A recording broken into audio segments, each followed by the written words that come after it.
le chaos et l'ordre. Notre corps entier est créé à partir du chaos.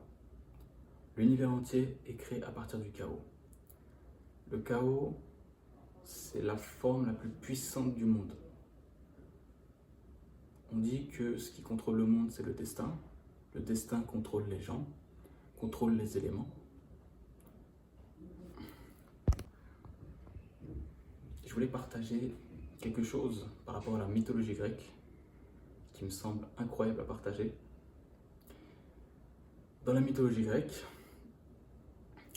le dieu des dieux, c'est Zeus. C'est le roi des dieux. Tous les dieux de la mythologie grecque, il ne faut pas se fier au fait que ce soit des dieux personnifiés en des êtres vivants. Un truc sur les mains. C'est bon. Les dieux grecs ont tous est une métaphore des éléments. Il est personnifié en tant qu'être vivant, en tant que personne comme nous. Les anciens peuples, ils utilisaient cette méthode comme un espèce de totem. C'est-à-dire que les Africains aussi utilisent des totems. Vous savez, les espèces de sculptures en bois, les espèces de totems qui signifient quelque chose. Par exemple, la fertilité, un totem qui inspire la peur, un totem qui inspire l'amour. Tout ça, c'est des égrégores, c'est des consciences collectives qui sont mis dans un artefact. C'est un substitut énergétique. Les dieux grecs que vous voyez, Zeus, Poséidon, etc., ce ne sont pas des personnes, ils ne vénéraient pas un être humain qui sort de l'eau. Non, c'est juste une personnification pour parler de l'eau. C'est une métaphore. Ils utilisaient le totem, donc un être humain absolument parfait génétiquement avec une bonne musculature, pour qualifier Poséidon, parce que c'était l'idéal. Il incarnait l'idéal qu'il fallait suivre pour l'élément de l'eau. Il y avait des dieux pour tous les éléments, même jusqu'au soleil. Chaque dieu était vénéré comme une conscience et non comme un être vivant. C'est comme en Afrique, comme j'ai dit, les totems sculptés représentent une énergie. Mais ce n'est en aucun cas un être vivant, c'est juste un substitut qui ressemble de près ou de loin à l'énergie, afin que les gens se souviennent de l'énergie, afin que les gens gardent conscience de cette énergie. C'est une protection spirituelle, c'est un substitut spirituel, et c'est utilisé depuis des siècles et des siècles. Maintenant, ce que je voulais partager qui est incroyable, c'est que dans la mythologie grecque, ce qui est au-dessus des dieux, c'est le destin, qui sont représentés par les sœurs du destin. J'ai pas le nom des sœurs exactes, mais il y a 3 sœurs du destin. Il y en a une pour le départ de ta vie, il y en a une qui tisse la destinée de ta vie à partir du début de ta vie, et une dernière qui scelle ta mort en coupant le fil. Bref, c'est la représentation, la métaphore de la destinée qui est au-dessus des dieux. Elles sont plus fortes que Zeus, qui est le roi des dieux. Ces sœurs du destin, c'est pas les plus fortes de la mythologie. Pourtant, elles ont un plein pouvoir sur les dieux des dieux de l'Olympe, sur les titans. Elles ont un pouvoir sur absolument tout le monde. Le créateur du ciel, le père de Zeus. Elles ont des pouvoirs absolument sur tout le monde. Elles scellent le destin de tout. Or, le chaos est toujours au-dessus d'elles. Le chaos est exempt de son destin. Il fait ce qu'il veut. C'est du chaos qu'elles sont nées. De toute chose a émergé du chaos. Vous pouvez prendre n'importe quelle religion, n'importe quelle philosophie, ils vont toujours parler du chaos. Même en science, on parle du Big Bang. Explosion. Et bam, ça crée la vie. Ça me rappelle une vidéo où il disait une vidéo, un mème où ça faisait boum boum tchakataka, boum boum tchakataka. C'est comme ça que le monde il est né. Ça me fait rire. Mais en clair, le chaos, il est au-dessus de tout. On pourrait même le représenter comme un dieu comme Dieu, comme l'engendreur de tout. Mais le chaos, il a besoin de quelque chose pour le calmer, pour le canaliser et le structurer. Le chaos, c'est la puissance de créativité. C'est de là que tout émerge. Tandis que l'ordre, lui, c'est celui qui va structurer toute cette créativité. Et sans l'ordre, le chaos, il est bon qu'à être destructeur, il n'est bon qu'à être complètement infondé et dans un chaos, un vide inutile. Tandis que l'ordre, sans le chaos, elle serait trop rigide, elle n'aurait pas de créativité, elle servirait absolument à rien et elle serait ennuyante. Le chaos, ça vient apporter du piment sur terre, mais si le chaos n'a pas d'ordre, il s'ennuie aussi. Le chaos et l'ordre ont besoin chacun d'être ensemble. Et maintenant, je vais faire une aparté, justement, du chaos. Comment est-ce qu'il agit? Par exemple, pour les gens qui font du sport. Pour le corps, en fait. Je parlais du corps, mais le sport, c'est un très bon exemple. Je pourrais parler de nourriture, je pourrais parler de plein de choses. Mais par exemple, quand on se muscle, quand on fait du sport, quand on fait de la course, c'est l'énergie du chaos. L'énergie du chaos qui est utilisée. Ça veut dire qu'on va faire des mouvements qui vont déstructurer notre corps, qui vont casser des os, qui vont casser des muscles. Et l'ordre vient pour le réparer. L'ordre vient réparer tout ce qui a été cassé pour mieux le structurer par rapport au chaos qui a été imposé. En fait, le chaos, c'est ce qui crée la structure, ce qui crée les fondations et la technologie du corps. Tandis que l'ordre, c'est ce qui vient figer tout ça. Par exemple, le chaos, imaginons que je mange quelque chose. Je vais exercer de la pression sur mes dents. Ça va peut-être casser certaines fibres de mes muscles de la mâchoire. Et bien l'ordre, elle va venir pour réparer ces dommages et restructurer les dommages par rapport au chaos. C'est pour ça qu'on est tous différents. C'est pour ça qu'on a tous un pattern différent. Que ce soit au niveau du corps, au niveau du visage. Parce qu'on n'a pas eu les mêmes contraintes du chaos sur nous. Et donc l'ordre nous a structurés différemment par rapport aux contraintes que le chaos a exercées sur notre corps. En tout cas, le chaos, c'est la puissance littéralement de création. C'est la puissance qui crée toute chose. C'est une puissance infinie. Tandis que l'ordre, c'est une puissance qui vient définir. Le chaos est infini et l'ordre vient stopper le chaos dans sa créativité infinie pour le structurer et en faire un ordre. Je vais m'aider quand même d'un support visuel pour mieux pouvoir structurer mes idées. Sinon, c'est le chaos, justement. Les idées ne sont pas structurées. Et donc, voilà. Il faut les organiser avec de l'ordre. Et ça, c'est l'ordre. Donc, les caractéristiques du chaos. Il est sans forme, sans loi, sans limite. C'est une énergie brute, sauvage et créatrice avec un potentiel infini mais qui est désorganisé. Donc, le chaos, c'est l'essence première dont tout émerge. Les dieux, la matière et l'ordre lui-même. On dit en hermétisme que l'ordre, ça vient du fait que Dieu, qui à la base était dans le chaos, prend conscience de lui-même et il dit que la lumière soit, et la lumière fut. C'est le verbalisme qui crée le monde à partir du mot que la lumière soit. Et je crois le mot latin c'était fiat lux.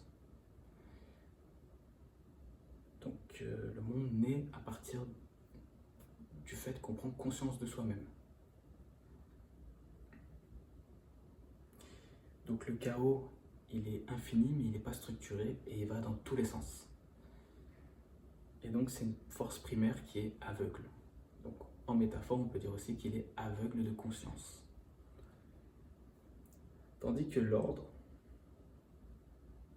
on va faire ses caractéristiques quand même. Il est stable, il a des règles, il a une harmonie, il crée des lois universelles comme les lois de la nature. et il est dans la conservation et le maintien des équilibres.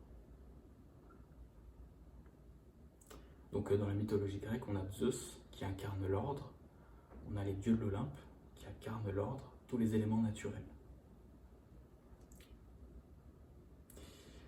Malheureusement, l'ordre, il a ses limites. Et ses limites, c'est quoi? C'est qu'il fige les choses, il réduit la liberté et il impose des cadres. Donc il peut devenir rigide et tyrannique et empêcher le potentiel infini du chaos qu'il l'a créé. Le chaos a créé l'ordre. Maintenant, on va répondre à la question qui domine. Donc, le chaos ou l'ordre, il n'y a pas de dominant. Les deux s'influencent mutuellement. Le chaos crée l'ordre. Le chaos, c'est la source de tout. Donc, sans chaos, il n'y a rien. Il n'y a pas de matière, il n'y a rien du tout. Et l'ordre, il naît toujours du chaos.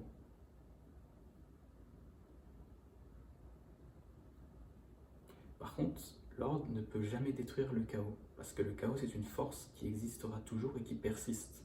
C'est une force intuable, le chaos. Et tout le monde est destiné à plonger dans le chaos, que ce soit intérieurement, extérieurement. Le chaos, c'est une force indestructible et à laquelle, par les cycles, on y arrivera toujours. On retournera tous dans le chaos. Le monde a commencé chaos et il retournera dans le chaos. C'est pour ça qu'il y a des comment on dit ça, prédiction, comment on appelle ça, primolo, apocalypse, c'est pour ça qu'il y a l'apocalypse. Je sais plus comment on dit le mot, merde. Bon, c'est pour ça qu'il y a des gens qui préméditent le fait qu'il va y avoir l'apocalypse, qu'il y a des ethnies, des anciennes civilisations qui prédisaient l'apocalypse à certains moments.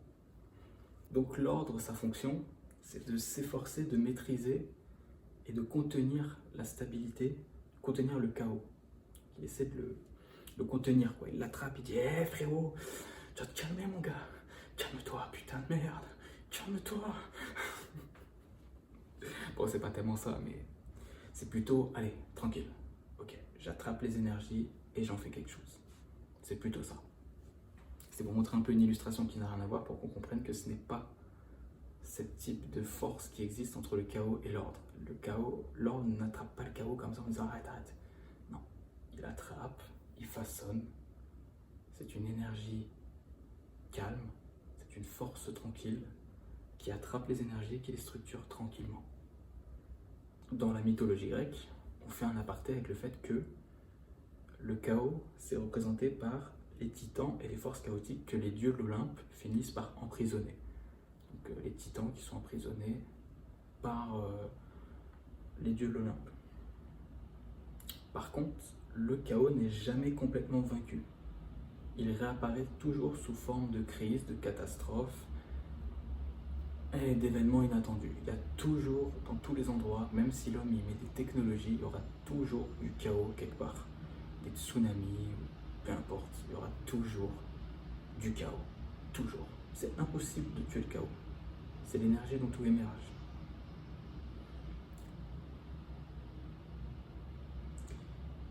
Ni le chaos ni l'ordre ne peuvent exister l'un sans l'autre. Le chaos sans ordre est stérile, un potentiel infini sans réalisation, inutile. Et l'ordre sans chaos, il est mort. C'est une rigidité sans vie ni créativité. Et les mythes montrent souvent une alternance entre ces forces, comme le cycle de création et le cycle de destruction, ce qui arrivera inévitablement dans toutes les civilisations et à toute époque, peu importe la technologie. Il y aura toujours des catastrophes naturelles. Et le monde subira l'apocalypse, quoi qu'il en soit.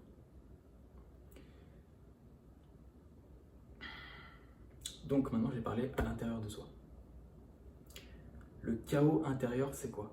C'est nos désirs, nos instincts, nos émotions et notre créativité.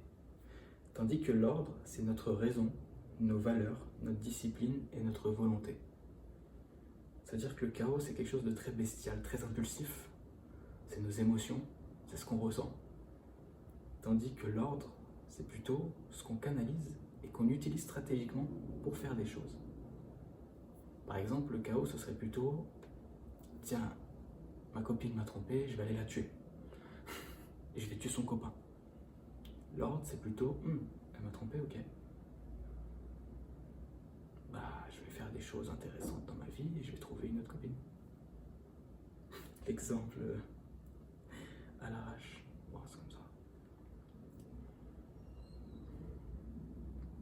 Donc, trop d'ordre mène à la stagnation, à la rigidité et à l'ennui, et trop de chaos mène à la destruction, au désordre et à la perte de contrôle. Et les philosophes grecs, comme Aristote, ils prônaient une voie du milieu et de l'équilibre. Oh, pas satisfaisant, c'était pas assez au milieu. Attends, oh, voilà, là c'est milieu. L'homme canalise son chaos créatif dans un cadre ordonné, c'est ce que je disais. Et il y a aussi les cycles, surtout chez les hindous, ça. Donc c'est un cycle. Le chaos détruit l'ancien ordre, permettant la naissance d'un nouvel ordre, et cet ordre devient progressivement rigide et inadéquat, et le chaos ressurgit pour renverser et le cycle recommence. Il détruit l'ancien ordre, il permet la naissance d'un nouvel ordre, l'ordre devient trop rigide et inadéquat, et boum, on le renverse, et on répète, on répète, on répète, on répète. Destruction, renaissance. Il me semble que Platon, il disait, il y avait 5 étapes. Il disait c'était naissance, croissance, apogée, déclin, mort, puis renaissance. La suite de Fibonacci, si vous connaissez. Tout ce qui est spirale, nous sommes faits que de spirales. Si on regarde nos oreilles, c'est fait dans une forme de spirale et notre corps suit un ordre logique dans la manière dont on est structuré. Là, j'ai un bras, j'ai une main, j'ai 5 doigts. Voilà, je suis structuré d'une certaine façon. Là, j'ai un menton, une bouche, un nez, des yeux. Il y a une symétrie, il y a une suite logique et chaque chose est faite pour m'aider à traverser ce monde dans un vaisseau qui est plutôt bien pour pouvoir me permettre de me nourrir, de faire les choses les plus logiquement possibles. Voilà, pour me déplacer dans un bon véhicule qui est mon corps. Donc l'ordre, c'est ce qui donne naissance à des motifs répétitifs, prévisibles et organisés, comme ce que je viens de dire. Et je parlais de la suite de Fibonacci, qu'on appelle aussi le nombre d'or. Je ne sais plus si c'est pi 3,14. Là par contre, je ne sais pas du tout si c'est ça. Mais j'avais entendu que c'était, y avait un chiffre mathématique pour expliquer la suite de Fibonacci ou le nombre d'or. Comme je disais, à l'efficacité fonctionnelle et à la perception esthétique. Et enfin, le chaos est nécessaire pour introduire des variations et des éléments imprévisibles dans les systèmes. Sans chaos, les formes seraient rigides et stériles. Le chaos permet l'évolution, la diversité et l'adaptation. Exemple, les petites imperfections qui vont être créées par le chaos. Imaginons sur le visage, parce que là je parlais du visage. Je prends une carotte, je la croque, je vais mâcher, ça va créer des liaisons dans mes muscles, dans mes dents, ça va façonner les mouvements de mes dents, peut-être que je vais faire des et du coup ça va façonner ma mâchoire d'une certaine façon, parce que je vais sûrement faire des patterns pour mieux broyer la carotte, c'est un exemple comme un autre. Du coup, ma mâchoire risque de faire des formes et des mouvements qui sont des mouvements chaotiques, parce que c'est des mouvements qui me permettent de casser ma carotte. Et du coup, ça va créer des liaisons, ça va me casser un peu les os, ça va un petit peu tirer sur mes muscles, etc. Et l'ordre va venir pour figer tout ça. En fait, la création, en fait, le chaos, ça va créer des asymétries qui vont devenir, grâce au chaos, une symétrie avec une autre forme. En clair, c'est dans le chaos et la destruction qu'on crée des nouvelles formes. Et les formes parfaites, ça émerge d'un équilibre entre le chaos et l'ordre. Donc, l'ordre, il pose les bases, la symétrie, les proportions, les motifs réguliers. Et le chaos, il introduit sa singularité avec des imprévisibilités. Il crée des formes naturelles qui sont belles, mais jamais complètement mécaniques. Ça veut dire qu'il crée des nouveaux patterns avec l'épigénétique qui vont changer et structurer notre corps selon nos habitudes. Rien n'est figé grâce au chaos. S'il n'y aurait pas le chaos, on serait figé. Et d'ailleurs, on ne serait pas plus que ça beau. C'est le chaos qui crée notre réelle beauté. Parce que sans chaos, il n'y aurait pas de liaison qui nous renforce et qui nous crée une nouvelle structure. En fait, ça nous donne de la vie. Ce qui a de la vie est beau. Ce qui n'a pas de vie est pas beau. Vous regardez par exemple ceux qui ont la maladie des muscles figés, en fait ils ont le visage complètement figé, ils sont pas beaux. Parce que c'est la vie et le mouvement qui crée la beauté.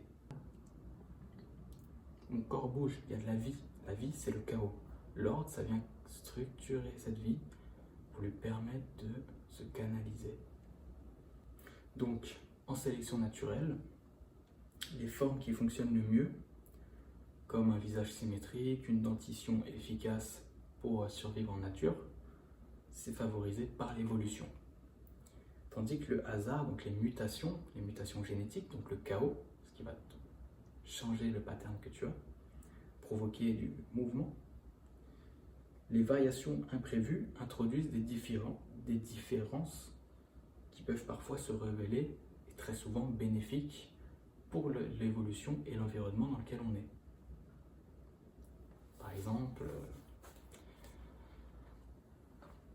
si tout de suite je me mets à m'exposer au soleil tout le temps, mes cheveux vont devenir beaucoup plus noirs.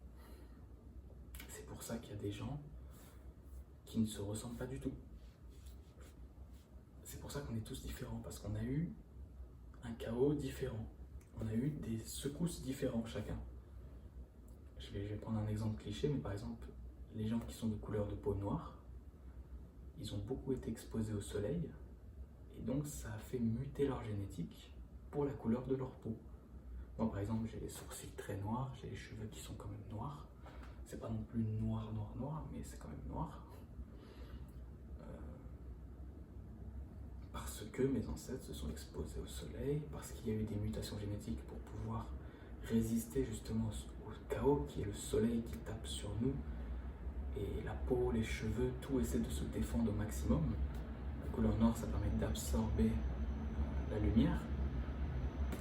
Et donc, pour survivre dans l'environnement dans lequel on était, il a fallu utiliser quelque chose qui structure le chaos, l'ordre. Mais il a fallu du chaos pour muter génétiquement. Et le chaos, c'est ce qui nous rend beau, c'est ce qui nous donne de la vie. Merci d'avoir suivi cette vidéo. Et je traiterai sûrement d'autres sujets, pas forcément aussi spirituels.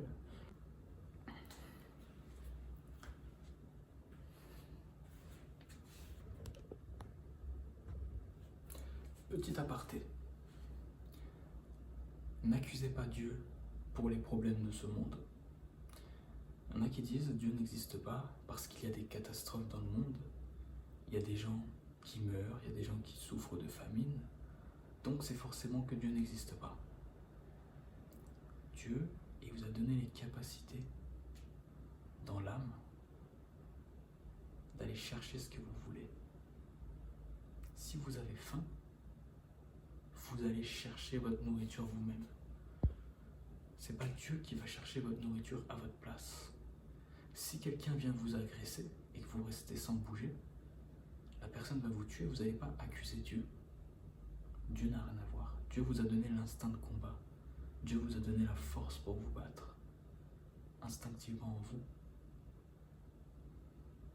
N'accusez jamais Dieu de ne pas exister. C'est vous qui ne le voyez pas, qui ne le percevez pas, mais il est toujours là. Dans chaque battement de votre cœur, Dieu est là. Le lion, quand il a faim, il sait très bien que s'il ne fait rien, il va mourir. C'est instinctif. Il n'a pas besoin d'un enseignement pour ça. Donc le lion, qu'est-ce qu'il va faire? Il va aller chasser, par instinct. Il sait qu'il doit bouffer. Vous n'êtes plus des bébés. Vous n'avez plus besoin de couches. Vous vous responsabilisez et ne pas accuser les autres de ne pas avoir des choses. On n'a plus besoin de vous mettre de la nourriture dans la bouche pour manger. C'est à vous d'aller chercher votre nourriture. Et même le bébé, quand on lui met de la nourriture dans la bouche, il fait l'effort de mâcher et d'avaler. C'est un instinct. On sait ce qu'on doit faire. Et on n'accuse pas les autres, on se responsabilise. Si vous voulez savoir si Dieu existe, regardez simplement l'univers, ses patterns, et vous verrez Dieu absolument partout. Que ce soit dans la beauté d'un arbre, la beauté qu'il a à pousser, devenir grand à partir de rien, que ce soit dans la capacité de créer un être vivant à partir d'une relation sexuelle, que ce soit regarder juste un bébé grandir et devenir un adulte, que ce soit dans votre biologie, que ce soit dans votre capacité à respirer, à parler, que ce soit dans ma voix, dans mes yeux, dans mon regard, le fait que je peux voir les choses, le fait que je peux toucher des choses.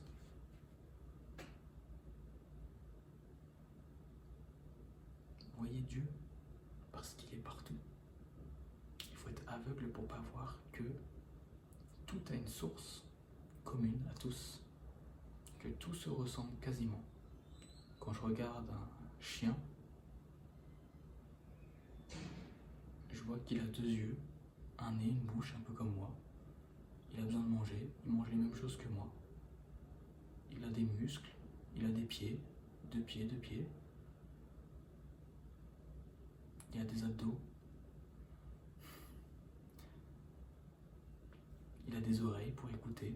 En fait, il est juste comme moi. Il a des émotions, il a une manière de communiquer. Je vois pas de différence entre le chien et moi finalement. Même l'insecte, pareil, il mange, il a une bouche, il a des yeux. On est tous pareils, on est tous communs. Et ça, c'est une source qui découle de toute source. Faut pas être aveugle quand même pour voir que Dieu existe. Sauf que les gens, ils pensent par dissonance cognitive. Ils n'arrivent pas à combiner rationnel la vérité avec leur mental qui leur raconte n'importe quoi, leurs croyances, etc.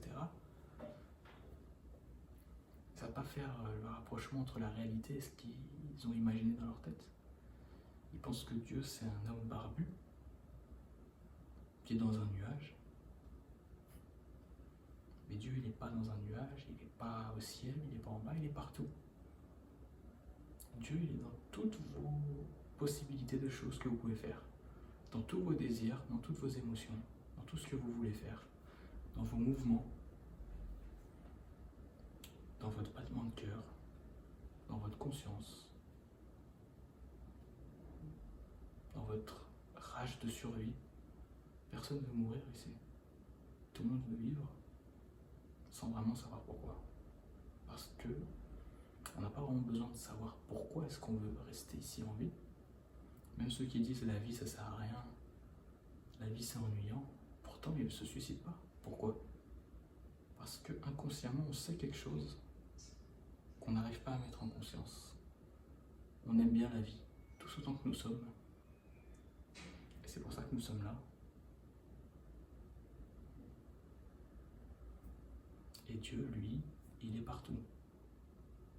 C'est déjà assez magique le fait qu'on soit là, et qu'on puisse faire tout ça sur Terre, qu'on puisse se voir. C'est pas déjà incroyable, c'est pas déjà magique. Il faut quoi de plus pour montrer à quel point c'est magique? Il faut quoi de plus pour montrer que ce monde est incroyable et que c'est juste incroyable que nous sommes là? Qu'est-ce qu'il faut de plus?